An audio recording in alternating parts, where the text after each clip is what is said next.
할렐루야. 오늘 제목은 주의 이름을 선포하고 찬송함입니다. 22절에 보면 내가 주의 이름을 형제에게 선포한다고 그렇게 말씀합니다. 이 말씀은 다윗이 장차 그리스도가 오셔서 십자가에서 구속을 성취하시고 형제들에게 복음을 전하게 될 것을 계시한 내용입니다. 내 죄를 위해 죽으신 예수님을 믿기만 하면 구원을 받는다는 십자가 대속의 복음을, 이 복음은 듣는 사람들에게 믿음을 주고 구원을 줄 뿐만 아니라 이것을 믿는 사람들로 하여금 이 복음을 형제들에게 선포하고자 하는 마음을 일으켜 줍니다. 왜냐하면 복음이 분명하게 나타나서 죄인이 구원을 받는 것은 오직 예수 그리스도의 이름을 믿음으로 된다는 것이 확실하게 나타나기 때문에 그 복음을 믿는 사람은 예수를 믿기만 하면 구원을 받겠구나 하는 마음이 그 속에서 일어나서 그 복음을 전하고자 하는 생각이 일어나게 된다는 말씀입니다. 율법주의자들은 복음을 전하고 싶은 마음이 없어요. 왜? 예수 믿는 것이 너무 힘들기 때문에 자기 힘으로 구원을 얻어야 되니까 누구에게 그걸 전하겠습니까? 내 자신도 구원을 얻을지 못 얻을지 모르는데 그것을 누구에게 말하겠습니까? 안 그래요? 그러나 예수님이 오셔서 구속을 십자가에서 완전히 완성시켜 주시고 그 은혜로 말미암아 믿음으로 구원해 주신다는 복음이 나타나게 될 때에 성령이 오셔서 그 복음을 우리 마음에 깨닫게 하면은 예수를 믿기만 하면 구원 얻겠다는 확신이 마음속에 들어오게 되어 있어요. 그러면은 예수를 믿기만 하면 구원 얻는데 이것을 사람들에게 전해야 되겠다는 마음이 일어나게 되는 겁니다. 어떤 무교회주의자가 이런 말을 했습니다. 나는 누구에게 예수 믿으라는 권면을 못하겠다 그랬어요. 왜? 자기가 예수를 믿고 보니까 예수 믿는 일이 너무 어렵기 때문에 이 어려운 예수 믿는 걸 감히 누구에게 내가 권면하게 할 것인가, 그런 말을 했습니다. 그건 복음을 모르기 때문이죠. 자기 힘으로 구원을 얻으려고 하고 예수 믿는 것을 무슨 도 닦는 것처럼 생각하고 예수 믿는 것을 무슨 수양하는 것처럼 생각하기 때문에, 그죠? 감히 복음을 전하고 싶은 마음이 생기지 않죠. 그러니까 여러분, 천주교인들이 복음 전하는 거 봤습니까? 못 전하죠. 왜? 그들은 보통 해가지고 천국 들어갈 자신이 없어요. 그러니까 그저 착하게 살아라고 하죠. 그 사람들은 뭐 어떻게 말하는지 압니까? 예수 믿어야 구원 얻지만은 또 착한 일을 많이 해야 구원 얻는다고 해요. 그러니까 착한 일을 어느 정도 해야 천국에 들어갈지 모르잖아요. 그러니까 누구 보고 예수 믿으라는 말을 못하는 거예요.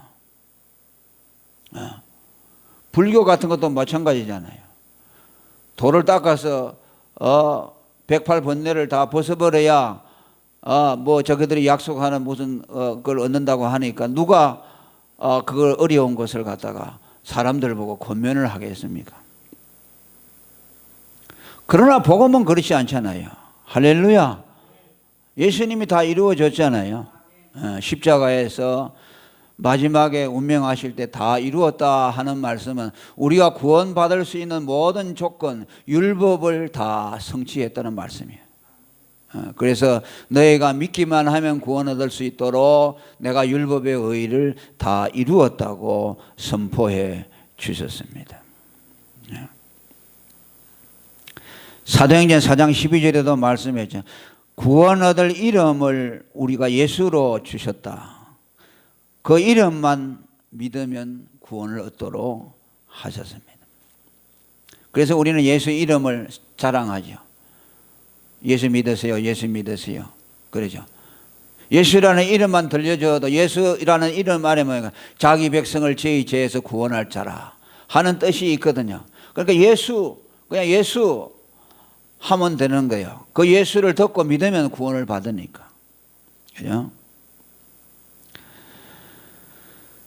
그래서 이 복음을 깨달은 사람은 형제들에게 구원 얻는 주의 이름 그리스도를 선포하도록 되어 있다. 이건 본능적으로 일어나게 되어 있죠. 그렇기 때문에 우리 예수 믿는 사람의 책임이 막중하다는 거죠. 구원을 못 얻는 것은 두 가지입니다. 하나는 하나님이 택하지 않았기 때문에, 구원 예정을 하지 않았기 때문에 구원 못 받고, 그 다음에 뭐입니까? 인간 편에서 본다면 우리가 예수의 이름을 전하지 아니해서 구원을 못 받습니다. 그러지 않습니까? 예수 구원을 이름을 모르기 때문에 구원을 못 받아요.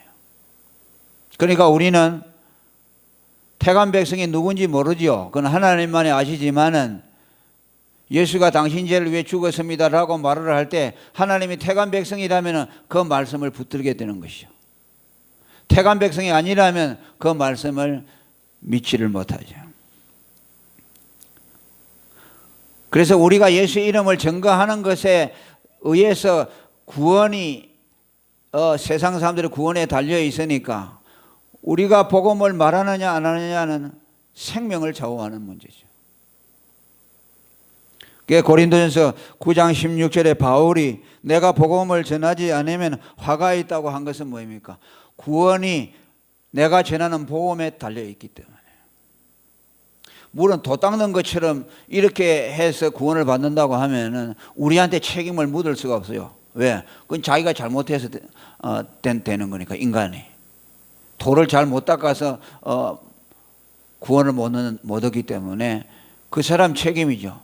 그런데 우리는 예수 이름을 믿어서 구원 얻기 때문에, 예수 이름을 전하지 않아서 구원 못 받으면 그 책임은 우리에게 있다. 그래서 그 핏값을 너희 손에서 찾을 것이라고 말씀했습니다. 그건 뭐 우리가 예수를 믿기 때문에 구원은 받지만은 하나님이 어떻게 우리한테 책임을 물으실지는 모르죠. 그러나 반드시 책임을 묻는다고 말씀을 하고 있어요. 그리고 이 형제라는 말씀은 주의 이름을 형제에게 선포한다 그랬죠. 이 형제는 좁게는 유대인들, 이 다윗이 생각하고 있는 것은 자기 민족을 말하죠. 한 혈통을 타고난 민족을 지칭한다고 할 수 있습니다. 그러니까 이제 모세 같은 사람도 자기 민족이 구원받기를 간절히 원했어요. 그죠? 이스라엘 백성들이 죄를 지어서 하나님 앞에 벌을 받고 있을 때 출애굽기 32장 32절에 보게 되면 그들의 죄를 사하시옵소서, 그렇지 않으면 주의 기록하신 책에서 내 이름을 지워버려 주옵소서. 그러니까 모세는 민족을 참 사랑했어요. 자기가 망하는 거 아니잖아요. 민족이 죄를 지어서 멸망하게 되었으니까 민족을 구원해 달라는 것이죠. 만일 그들을 구원하지 않으면 나를 생명책에서 지워해 달라는 거야. 그게 자기 민족과 자기 생명을 바꾸는 것이죠. 그러니까 그가 자기 민족을 얼마나 사랑했는가를 알 수가 있죠. 참 이런 말씀을 보면은 우리가 부럽습니다. 우리가 부끄럽죠. 우리 신앙이라는 것은 되게 개인주의적이고 기복적이고, 그저 내 한 사람 예수 믿고 구원하면 된다 이런 생각이 있고, 다른 사람이 멸망당하는 것에 대해서는 관심이 없지만 모세 같은 이는 그러지 않았죠. 오늘 저와 여러분의 믿음도 이렇게 확장되기를 바랍니다. 우리의 관심이 내 개인과 내 가정을 넘어서 민족을 생각하고 국가를 생각하고, 그죠? 그런 믿음의 폭이 우리가 넓어져야 됩니다. 로마서 9장 3절에 보면 바울도 같은 마음을 나타냅니다. 나의 형제 곧 고륙의 친척을 위하여 내 자신이 저주를 받아 그리스도에게서 끊어질지라도 내 민족이 구원받기를 원한다. 그러니까 바울이 예수를 딱 믿고 나서 제일 먼저 전도한 사람이 누굽니까? 자기 종족이죠. 유대인들이죠. 우리도 그렇죠. 예수 믿고 누구부터 먼저 전도합니까? 내 가족부터 전도하죠. 그런데 유대인들에게 가서 복음을 전하니까 그들이 안 받아들입니다. 왜? 율법의 세뇌돼서 그 유대교에 젖어 있기 때문에 예수 믿으면 구원 얻는다는 것을 받아들이지는 않았습니다. 그러니까 그들이 이방인들에게도 향했습니다. 그래서 나중에 보면 하나님은 자기를 유대인의 사도로 세운 것이 아니고 이방인을 위한 사도로 세웠다고 고백을 하고 있습니다. 바울도 자기 민족을 그처럼 사랑했습니다. 오늘도 우리는 우리 주위의 사람들, 내 가족을 넘어서 우리는 복음에 대한 열정을 가지고 다른 사람의 영혼 구원에 대한 궁유라는 마음이 있어야만 될 줄로 믿습니다. 그 다음에 이 형제라는 말은 넓게 그 의미를 추적한다면 이방인들까지 다 포함합니다. 그러죠? 유대교는 말 그대로 유대인들이 믿는 유대교죠. 지금 이스라엘 사람들이 가지고 있는 그 하나님 신앙이 있잖아요. 그거는 하나님 신앙이 아니고 유대교입니다. 자기들이 만들어낸 교회요. 그들이 믿는 하나님은 성경이 말하는 하나님이에요. 우리가 믿는 하나님이 아니에요. 정확하게 말하면 유대교입니다. 그래서 세계에 그 유일신 종교가 있는데 그 세 개가 뭐냐면 이슬람교하고 유대교하고 기독교입니다. 그죠? 그 다 유일신을 믿어요. 믿지만은 이슬람교나 유대교는 단일신 하나님만 믿어요. 우리는 유일신을 믿죠. 유일신하고 단일신은 달라요. 단일신은 뭡니까? 하나님은 한 분, 한 인격밖에 없다고요. 성자, 성령을 그들은 안 믿죠. 그래서 그들을 단일신론자들이라고 하고, 우리는 뭡니까? 유일신, 하나님은 한 분이심을 믿으면서 삼위일체 하나님을 믿는 거죠. 성자 하나님, 성령 하나님. 그래요. 그러니까 지금 유대교들은 우리 기독교하고 전혀 달라요. 지금 그들 상태로 두면 구원을 못 받아요. 이제 예수님이 오시기 전에 그들이 이제 민족적으로 회개하게 되고 삼위일체 하나님, 우리가 믿는 삼위일체 하나님을 받아들이게 돼요. 그러니까 뭐 그들이 조금 몰라서 모르는 것이 아니라 그들은 근본 하나님과는 상관없는 사람들로 지금 남아있는 겁니다. 그러니까 그들은 유대교도들이니까 예수님 당시 바리새인과 서기관들도 유대교도들이죠. 그러니까 그들은 하나님은 어떤 하나님이야? 자기 민족만의 하나님이라고 생각하고 있죠. 여러분, 하나님이 아브라함에게 나타나서 뭐라고 그랬습니까? 하나님은 유대인들만의 하나님이라고 말하지 않았습니다. 온 민족이 너의 후손으로 인해서 복을 받는다 그랬죠. 그러니까 이미 아브라함에게 하나님은 유대교도들, 유대인의 하나님만이 아니라는 것을 이미 가르쳐 주었어요. 그런데 그들은 아브라함을 존경하면서도 아브라함의 말을 버린 거죠. 하나님을 자기들만의 하나님이라고 딱 묶어놓고 있는 거죠. 그러니까 이방인들은 개와 돼지와 같이 여기죠. 율법이 없는 이방인들은 상종을 하지 않았죠. 지금도 그들은 마찬가지죠.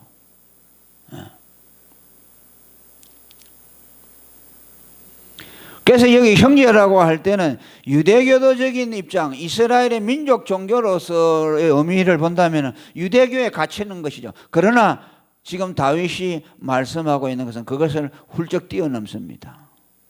그게 뭐냐면 모든 이방인들까지 다 포함된 것으로, 다시 말하면 그리스도 안에서 민족이라는 개념이 다시 재편되는 것을 말씀합니다. 그러니까 이 형제는 그리스도 안에 있는 모든 사람들을 지칭하고 있습니다. 그래서 바울이 곳곳에 말하죠. 표면적 유대인이 유대인이 아니고 이면적 유대인이 유대인이다. 아브라함의 자손이 표면적으로 아브라함의 혈통을 받아난 자가 아니고 아브라함이 가졌던 그 믿음을 가진 자를 아브라함의 후손이라고 그렇게 말씀을 했습니다. 그러니까 예수 그리스도가 오셔서 십자가에서 구속을 성취하신 하신 이후에는 이제는 그 복음을 받아들이는 자들이 모두 그리스도 안에서 한 형제됨을 우리에게 선포하고 있습니다.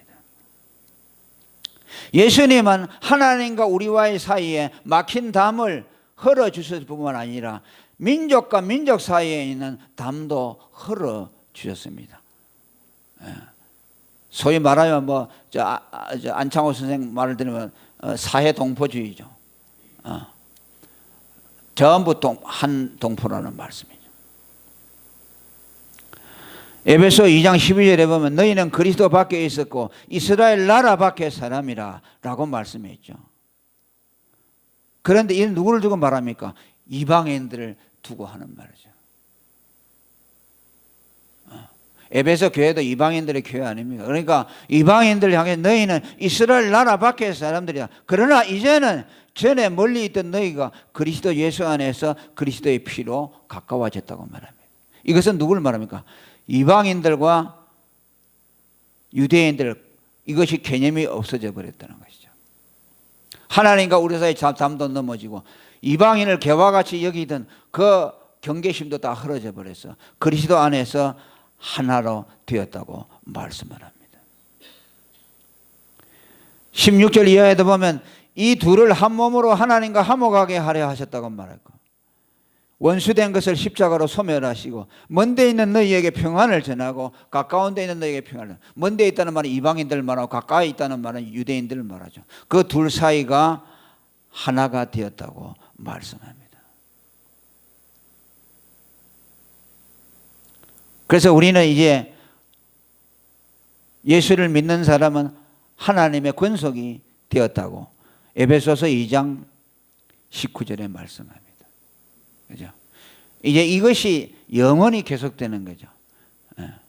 이제는 우리가 혈통을 가지고서 누구 가족이고 이것을 뛰어넘어서 그리스도 안에서 민족을 초월해서 하나가 되어졌어요.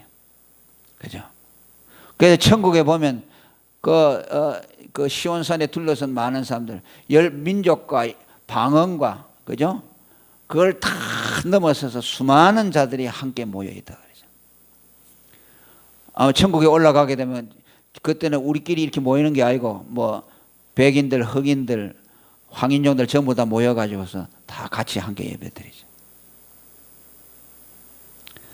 새로 가족의 개념이 재편되었다는 것을 말씀합니다. 그래서 이제는 복음을 전해서 누가 우리 형제인지 정확하게는 그 그리스도가 안에서 누가 우리 형제인지 모르죠.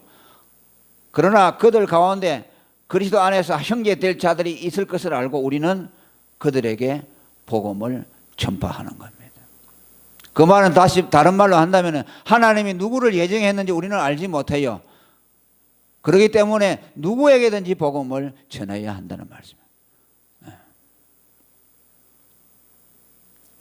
사도행전 1장 8절에 보면 성령이 너희에게 임하시면 예루살렘과 유다와 사마리아와 땅끝까지 이르러 내 증인이 되리라. 그죠? 복음의 사역이 확장될 것을 땅끝까지.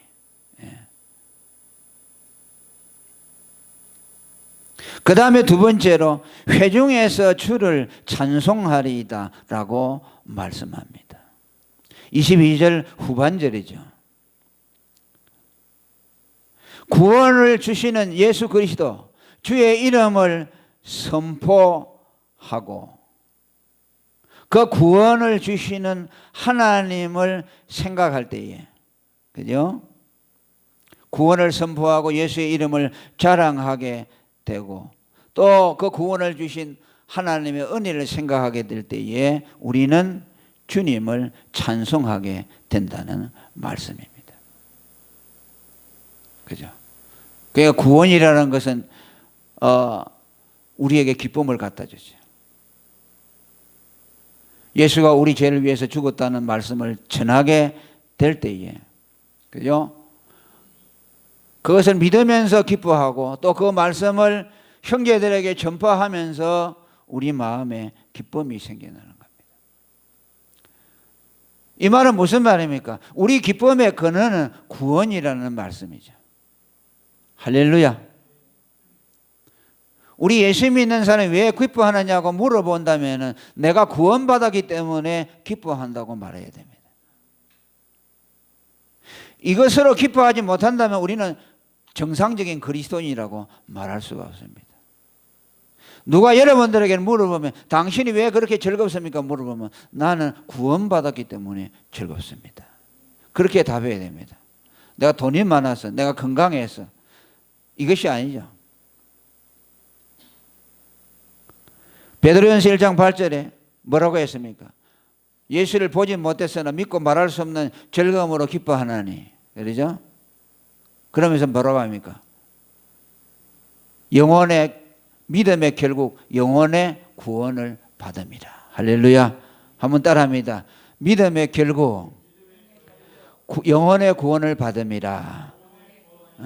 예수 믿는 목적이 뭡니까? 구원이죠. 예수 믿어서 구원 받으니까 그 구원이 우리에게 기쁨을 준다는 말씀입니다. 그래서 예수 이름만 불러도 우리 기쁨이 오잖아요. 왜? 예수가 이름이 구원 아닙니까? 왜 예수 이름을 들으면 기쁨이 오느냐? 예수 이름을 우리가 입으로 올리기만 해도 왜 기쁨이 오느냐? 그 예수 이름의 구원이 있기 때문에. 그 이름이 나를 구원했기 때문에.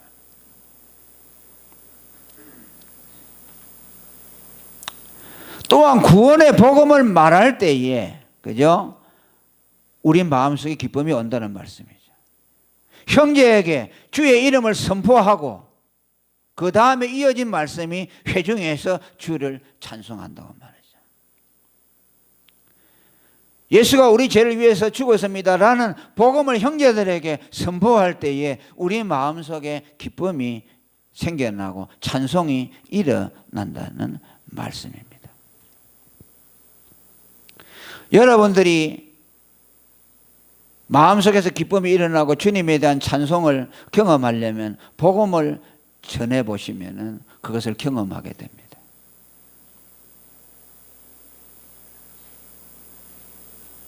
구원의 복음을 말할 때에 내 마음에 기쁨이 일어나고 하나님에 대한 찬송이 일어나게 됩니다. 할렐루야. 찬송가 주 예수 넓은 사랑 가사에 보면은 그 크신 은혜를 나 힘써 전파하면 참 기쁜 일일세. 주 예수 복된 말씀 생명과 진리요 내 마음의 갈급함을 다 채워주시네. 그리고 2절에 보면 이 말씀 전할 때에 내 마음이 기쁘고 그 말씀 전할수록 새 기쁨 넘치네라고 말합니다. 여러분들이 예수님의 복음을 전해보시면 마음속에 기쁨이 경험되어질 것입니다. 우울증을 이기는 비결을 나는 하나 말하거든요. 복음을 전하는 사람에는 우울증이 오지 않습니다. 나 이걸 확실하게 말해줄 수 있어요. 우울증 걸린 사람 치료하는 것은요, 복음을 전하면 해결돼요.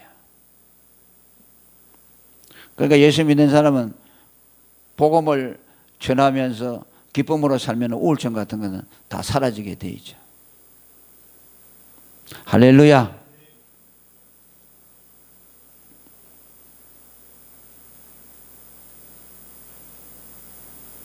여기서 또 회중에서 찬송한다고 했죠. 회중에서 주를 찬송하리이다.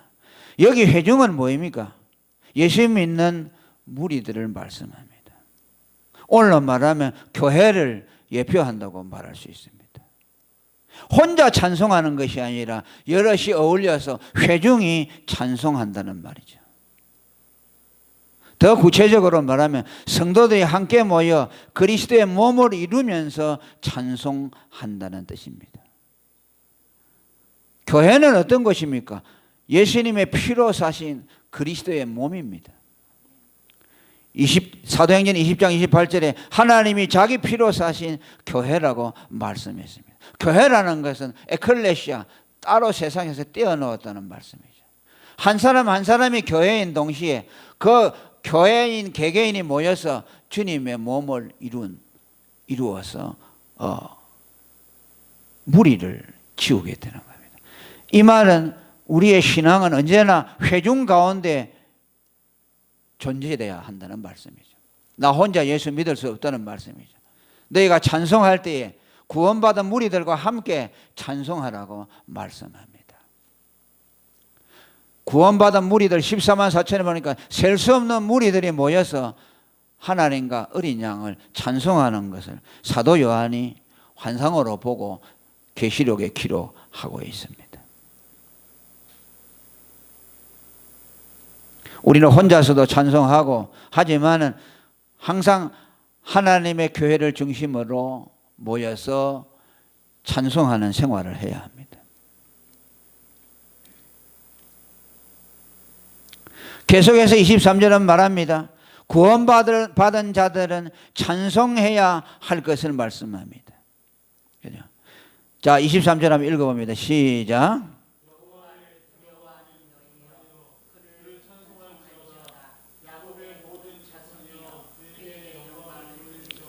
아멘.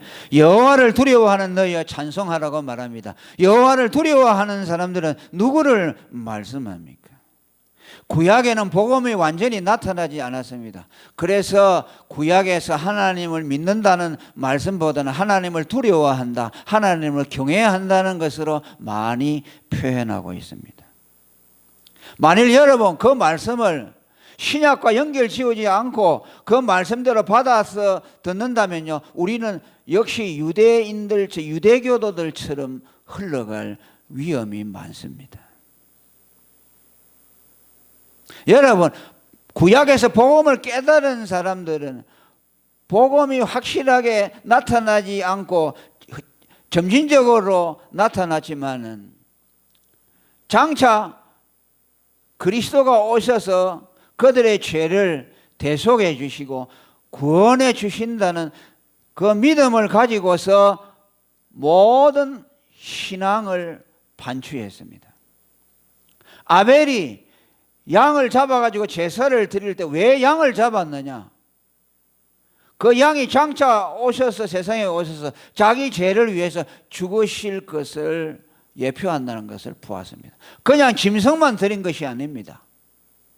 그 피가, 짐승의 피가 자기들의 죄를 사한다는 그것만 본 것이 아니고 장차 하나님의 아들이 인간의 몸을 입고 와서 한 마리 어린 양처럼 죽어서 자기들의 죄를 대속할 것이라는 걸 믿었습니다. 그렇기 때문에 아벨은 그리스도를 예표하는 양을 잡아서 하나님 앞에 제물로 드렸죠. 그러나 그 형 가인은 그것을 믿지 않기 때문에 믿음으로 제사하지 않았다고 말씀했어요. 장차 오실 그리스도를 보지 못했죠. 그러니까 그들의 고백 속에 예수라는 이름이 확실하게 나타나 있지 않지만은 그들의 믿음에는 하나님을 경외한다, 하나님을 두려워한다는 말씀 속에는 무엇이 들어있느냐? 삼위일체적인 고백이 들어있습니다. 그냥 유대교도들이 믿는 것처럼 그냥 하나님을 벌벌 떨고 두려워하는 그 마음만을 말하는 것이 아니라는 것을 우리는 여기서 깨달아야 합니다. 여호와를 두려워하는 너희여라고 하는 말씀 속에는 하나님에 대한 경외심과 더불어서 그분의 사랑을 깨달는 데서 나오는 고백입니다.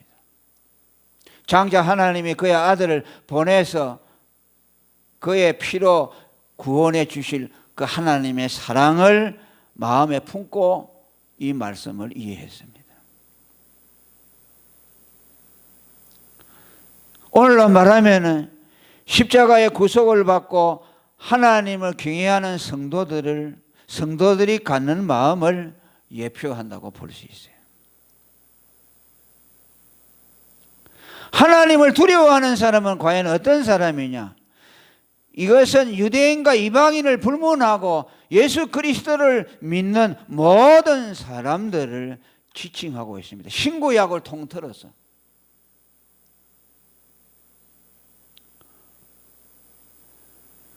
하나님을 경외하고 두려워한다는 구약의 표현을 신약적으로 해석한다면 예수 그리스도를 믿고 하나님을 경외하는 것을 말씀합니다. 자, 여러분, 하나님을 두려워한다는 것이 신약에서 어떻게 나타납니까? 예수를 믿는 것으로 나타났습니다. 또 바꾸어서 말해봅니다. 예수를 구주로 믿는다는 것은 어떤 신앙의 표현입니까? 하나님을 두려워한 결과로 갖게 되는 신앙입니다. 여러분들은 너무 비약한다고 생각합니까? 예수를 왜 믿습니까? 하나님을 두려워하기 때문에 믿습니다. 하나님이 얼마나 두려운 분이고 그분 앞에는 완전한 의의를 드려야 되고 인간 죄의 의의를 가지고서는 하나님의 율법을 이룰 수 없다는, 하나님은 너무나 거룩하고 너무나 위대하시고 너무나 어렵고 공의로우신 분이기 때문에 그 앞에 인간의 의의를 가지고 나갈 수 없다. 그것이 하나님을 경외하고 두려워하는 마음의 표시입니다. 그래서 하나님이 그 높은 공의에 따라 그의 거룩하심에 따라서 하나님이 인간에 대한 진노를 해결하기 위해서는 반드시 하나님의 아들이 와서 죄값을 치러야만 하나님의 진노가 풀어지시기 때문에 하나님은 그 아들을 보내서 십자가에서 자신의 진노를 다 아들에게 쏟아 부어졌어요. 그래야만이 택자들이 구원을 얻는다는 걸 아셨기 때문에. 그러니까 누가 하나님을 두려워하는 사람이냐, 누가 하나님을 지엄하게 생각하는 사람이냐, 그의 아들을 보내서 십자가에서 죽게 하신다는 하나님의 언약을 믿는 그 사람이 하나님을 두려워하는 사람이에요. 감히 인간의 의를 가지고 와서 내가 어렵고 내가 착하는 것을 통해서 하나님이 내게서 그걸 보고 하나님이 내게서 진노를 거둘 것이라고 생각하는 사람은 뭐예요? 하나님을 만만하게 보는 사람이요. 하나님을 인간 수준 정도로밖에 보지 않기 때문에 그런 망령된 생각을 하는 것이죠. 하나님을 참으로 두려워한다면 자기 인간의 의 같은 것은 하나님 앞에 내어놓을 생각을 못하죠. 그의 아들이 십자가에서 우리를 위해서 이루어 주신 그 율법을 우리는 두려움으로 받아들이고, 그죠? 그 의를 하나님 앞에 가지고 가서 하나님은 두려우신 분이고 하나님은 너무나 위대하신 분이기에 하나님 아들의, 당신의 아들의 율법의 의를 가지고 주님 앞에 나왔습니다. 이것을 받아 주시옵소서라고 우리는 말하게 되는 겁니다. 이것이 하나님을 두려워함, 경외함의 극치라고 말할 수가 있는 것입니다. 내가 아들을 보낼 테니 그 아들을 너희가 믿어야 구원을 얻는다. 아, 그렇습니까? 하나님이 그렇게 말씀하셨네요. 예, 믿겠습니다 라는 것이 하나님을 두려워하는 태도예요. 그걸 무시하고 예수를 안 믿고 자기 의를 가지고 나오는 자는 하나님을 멸시하는 자들이죠.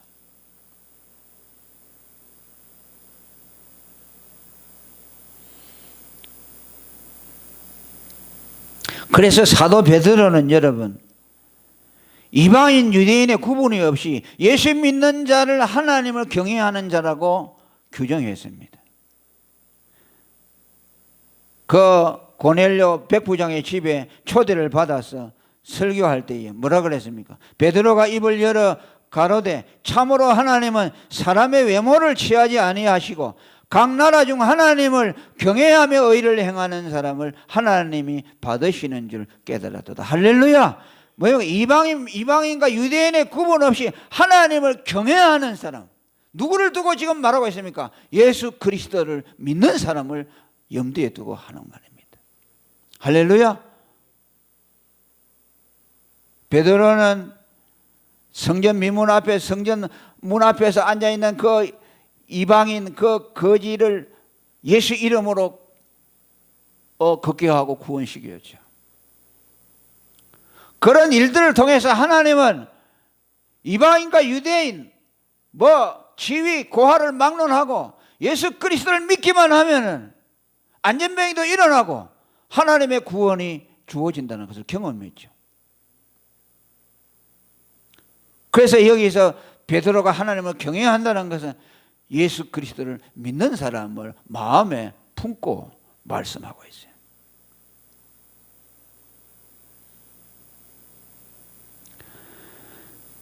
(10장 22절에도) 계속해서 말합니다. 백부장 고넬료는 의인이요 하나님을 경외하는 자라고 말씀합니다.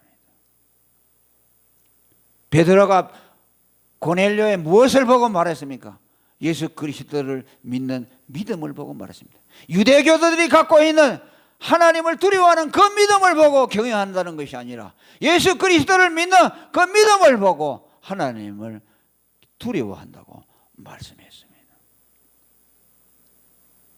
계시록 19장 5절에도 보면 구원 얻은 무리들, 천상의 환상에 나타난 무리들 향해서 사도 요한이 뭐라고 합니까? 하나님의 종들 곧 그를 경외하는 너희들아 물은 대수하고 다 우리 하나님께 찬송하라 하더라. 구원받아 천상에 올라가 있는 자들 향해서 하나님을 경외하는 자라고 말씀합니다. 무엇이 하나님을, 어떤 사람이 하나님을 두려워하는 사람인가? 거기에 대한 개념이 바로 써야 합니다. 오늘 저와 여러분은 예수님을 믿는 사람들이라면 여러분과 저는 하나님을 두려워하는 사람입니다. 할렐루야. 그분의 약속을 그대로 받아들이고 그분이 말씀한 것, 너희가 내 아들을 믿으면 구원을 얻으리라고 하시는 그 지엄하신 하나님의 말씀을 그대로 우리는 받아들이는 사람들입니다.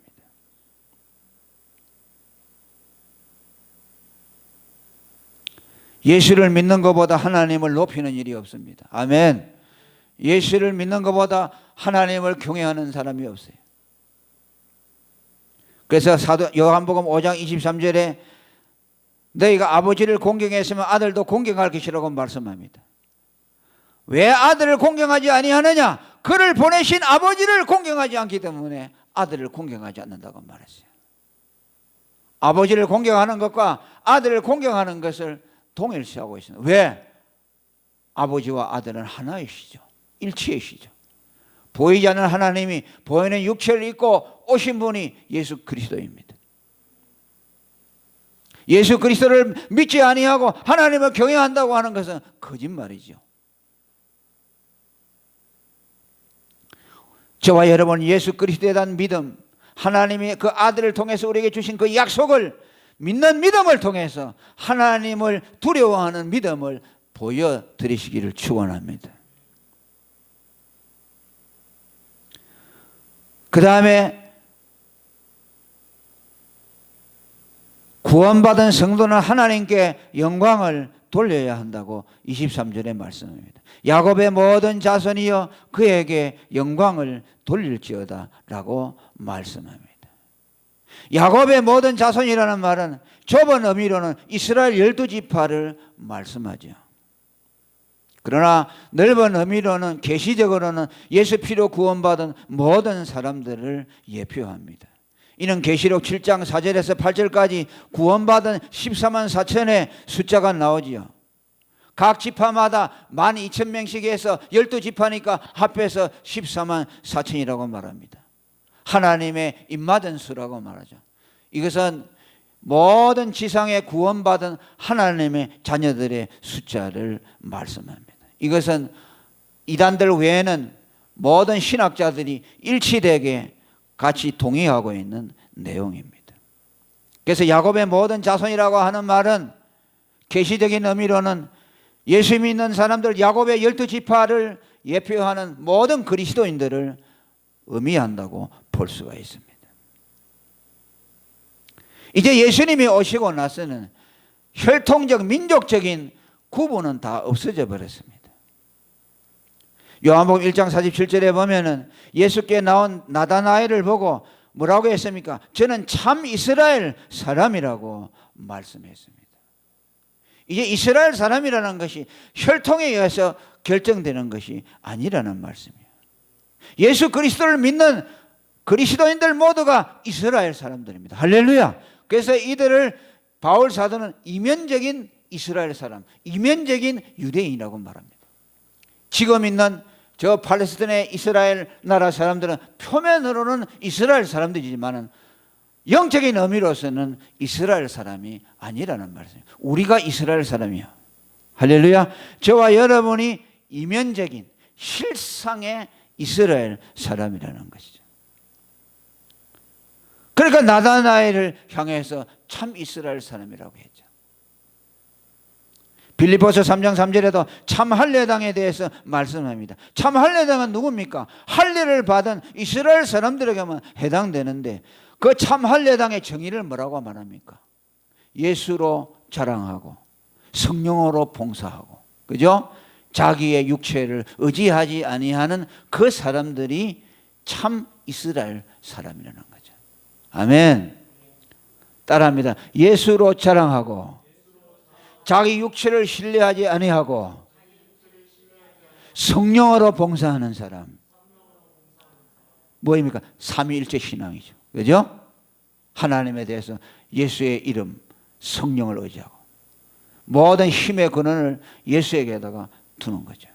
이 사람을 참 할례당, 참 이스라엘 사람이라고 말합니다.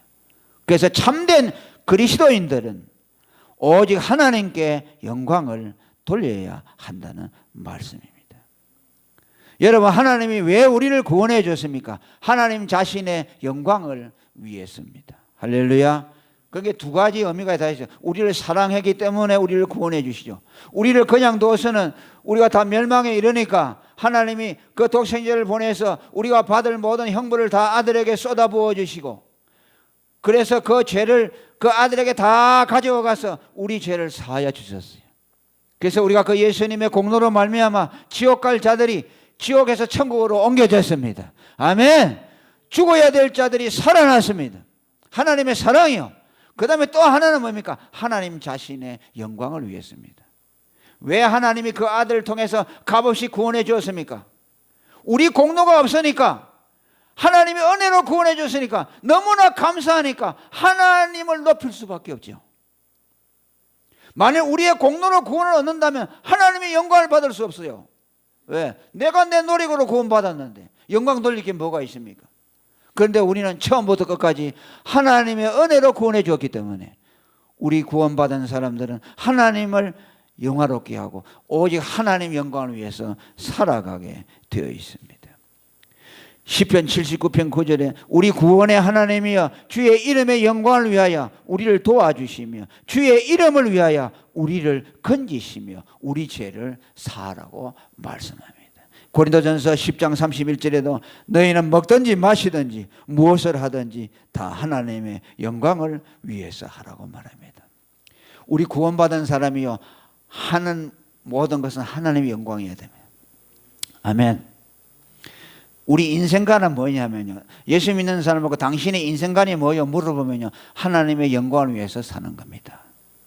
그것이 우리 답이죠. 그래서 야곱의 모든 자손이여 그에게 영광을 돌릴지어다. 구원받은 모든 그리스도를 향해서 오늘 우리에게 주시는 말씀입니다. 할렐루야. 자, 말씀을 생각하면서 통성으로 기도하겠습니다. 주님 도와주시고 역사하시고 오늘도 성령으로 기도한 말씀 성령으로 우리에게 알려주시고 구원받은 모든 성도들이 하나님께 영광